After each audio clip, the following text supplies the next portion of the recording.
नमस्कार। जन विज्ञान में आप सबका स्वागत है।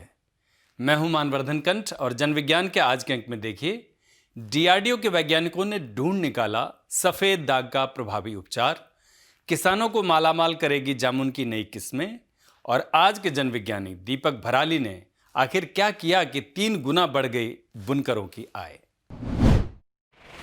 सफेद दाग या ल्यूकोडर्मा एक ऐसी बीमारी है जो इंसान की शारीरिक या मानसिक क्षमता को प्रभावित तो नहीं करती है, लेकिन सौंदर्य को जरूर बिगाड़ देती है। अक्सर यह सामाजिक उपेक्षा का कारण भी बन जाता है। इसके सटीक उपचार की दवाओं की भारी कमी है। ऐसे में रक्षा अनुसंधान विकास संगठन यानी कि डीआरडीओ के वैज्ञानिकों ने इस बीमारी का प्रभावी उपचार ढूंढ निकाला है। आइए देखते हैं ये रिपोर्ट।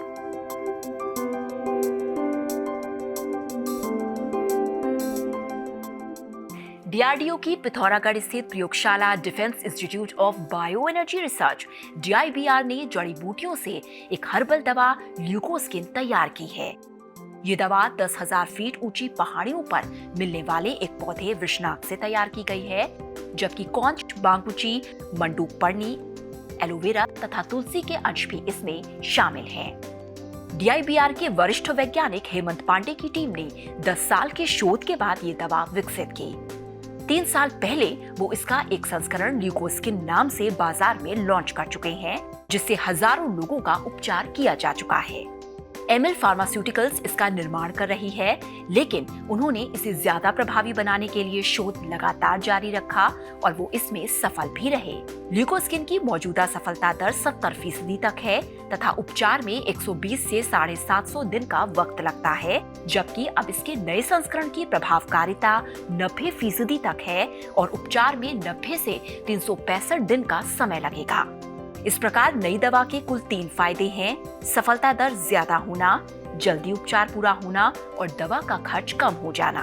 एमिल ने इस प्रोडक्ट को ल्यूकोस्किन के नाम से बाजार में उतारा है और जो कि काफी बाजार में अच्छा रिस्पांस दे रहा है। और अभी कंपनी के अनुसार इसमें 1.5 लाख जो ल्यूकोडर्मा पेशेंट है वो रेगुलर उनसे दवा ले रहे हैं और उन्हें कई हजारों पेशेंट जो है इसके ठीक भी हो चुके हैं दवा लेते हुए। और इस प्रोडक्ट में हमें काफी अच्छी डीआरडीओ को रॉयल्टी भी 2 करोड़ से अधिक की रॉयल्टी डीआरडीओ को इस प्रोडक्ट के सेल से भी प्राप्त हुई है। और फिर हमने, क्योंकि इसकी एफिकेसी थी 60 to 65%, तो हमने सोचा कि अभी भी स्कोप है इसकी एफिकेसी बढ़ाने के लिए। और रिकवरी टाइम जो इसका था 120 दिन से लेके 700 दिन के बीच में रिकवरी टाइम आता था। तो हमने देखा कि इसके रिकवरी टाइम को भी हम कम करें और इसकी एफिकेसी जो प्रभाविता है उसको भी बढ़ाएं। तो उसके लिए हमने एक नया प्रोजेक्ट लिया और उसमें हमने फिर इसके जो ऑइंटमेंट है और जो ओरल डोज है उसके कंपोजिशन में चेंज किया, उसको मॉडिफाई किया। और मॉडिफाई करने के बाद भी हमने उसके टॉक्सिकोलॉजिकल स्टडीज कराई पूरी जो सारी एक्यूट, सब क्रोनिक टॉक्सिसिटी। और उसके बाद हमने जो इसके क्लिनिकल ट्रायल हैं वो government Ayurvedic college and hospital Lucknow, जो कि एक रिकॉग्नाइज संस्था है, उससे इसके क्लिनिकल ट्रायल कराए। तो इस प्रोडक्ट की जो प्रभाविता है वो 85 to 90% के बीच में आई, जो हमारे मार्क 2 है एडवांस वर्जन। और इसकी जो रिकवरी टाइम है वो 100 डेज to 365 डेज के बीच में इसकी रिकवरी टाइम आया है। जामुन के मधुमेह रोधी गुणों के चलते हाल के वर्षों में इसकी मांग में खासी बढ़ोतरी हुई है, लेकिन इसके बावजूद देश में इसकी व्यावसायिक खेती कम ही होती है। अब भारतीय कृषि अनुसंधान परिषद यानी कि आईसीएआर ने इस तरफ ध्यान दिया है। उसने जामुन की ज्यादा उत्पादन करने वाली नई किस्में विकसित की हैं ताकि किसान उनकी बड़े पैमाने पर खेती कर लाभ अर्जित कर सकें। आइए देखते हैं ये रिपोर्ट।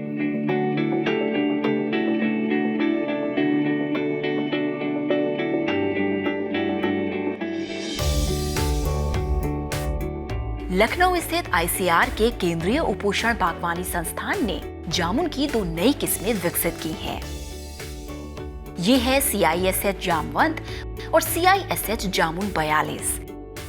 इन किस्मों की सबसे बड़ी खासियत ये है कि इनमें 90% गूदा होता है तथा बीज का आकार महज 10% रह जाता है, जबकि अन्य जामुन में बीज का आकार 30 से 40% तक होता है। नतीजा ये होता है कि ऐसा जामुन बाजार में अच्छे दामों में नहीं बिकता, लेकिन इस किस्म के बीज छोटे होने और गूदा ज्यादा होने के चलते जामुन के अच्छे दाम मिल जाते हैं।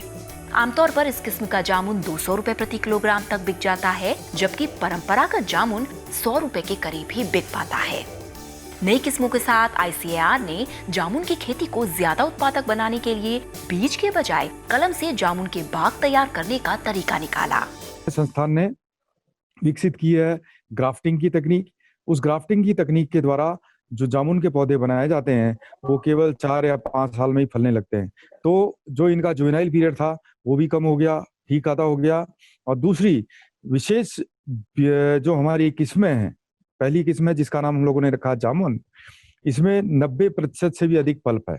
90% से अधिक पल्प होने का कारण ये कैसे फायदा ये है कि लोग उसको बड़े चाव से खाते हैं, गुठलियां छोटी हैं और ये प्रोसेसिंग के लिए भी अच्छी है।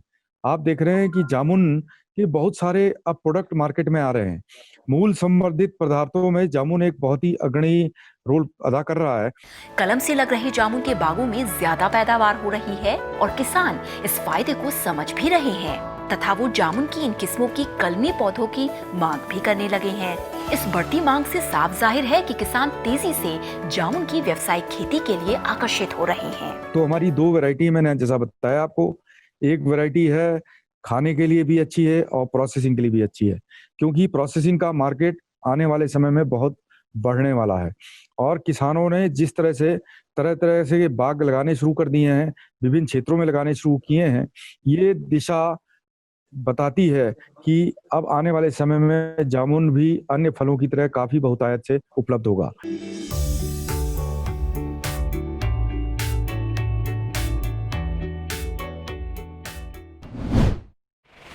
सफल जनविज्ञानी की दिलचस्प सीरीज में आज हम आपको मिलवाने जा रहे हैं ग्रास रूट इनोवेटर दीपक भराली से, जिन्होंने परंपरागत करघे में कुछ ऐसा बदलाव किया कि बुनकरों की आय में इजाफा होने लगा।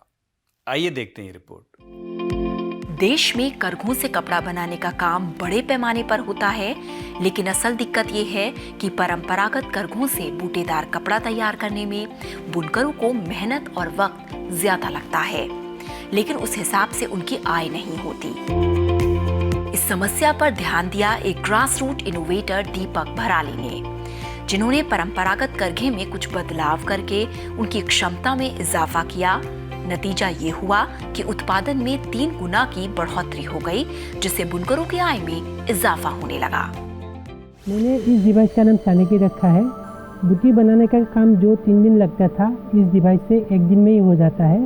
स्पेशली इस डिजाइन में बोबिन और मैग्नेटिक क्लैंपिंग सिस्टम इसका स्पेशलिटी है। दीपक असम के सुआलकुची कामरूप इलाके के निवासी हैं और ये स्थान गुवाहाटी से 30 किलोमीटर की दूरी पर है और रेशम उत्पादन के लिए मशहूर भी है। इस क्षेत्र में 12,000 करघे लगे हुए हैं। भराली भी इसी कार्य से परंपरागत रूप से जुड़े हुए हैं। भराली ने देखा कि कपड़ों में बूटा बनाने में बुनकरों को बार बार हाथ से धागा करघे में कई जगह पर डालना पड़ता है, जिससे समय और मेहनत दोनों ज्यादा लगती है। मैं हमेशा देखता था कि घंटों काम करने का बाद भी वीवर्स अपने काम पूरा नहीं कर पाते, इसलिए वो अपने हिसाब से पैसा भी इनकम नहीं कर पाते थे।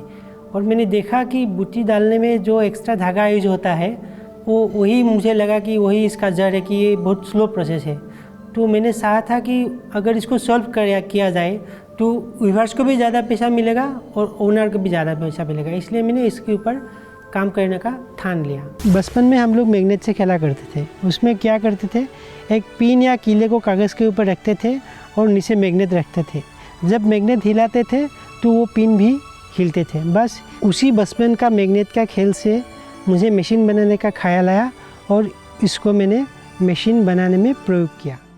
उन्होंने करघे में बदलाव करके एक चुंबक की स्ट्रिप मशीन में ही फिट कर दी और ये स्ट्रिप आगे पीछे घूमकर धागे को खुद ही फंसा देती है, जिससे करघे में ऑटोमेशन आ गया और ये कार्य करघा खुद करने लगा, जिससे देखते ही देखते उत्पादकता बढ़ने लगी।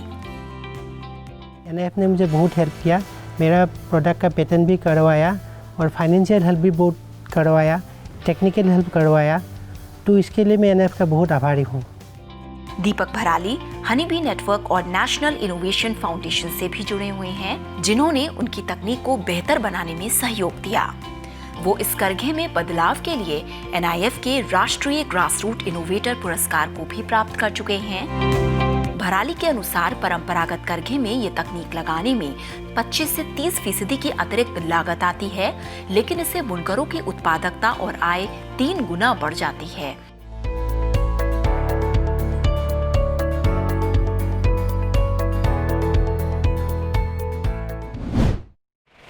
इस कार्यक्रम को यहीं विराम देते हैं। उम्मीद करते हैं आज का हमारा ये प्रोग्राम आपको पसंद आया होगा। अपनी राय हमें नीचे लिखे पते पर भेज सकते हैं। अगले सप्ताह हम फिर हाजिर होंगे जन विज्ञान के रोचक अंक के साथ। तब तक के लिए दीजिए हमें इजाज़त। नमस्कार।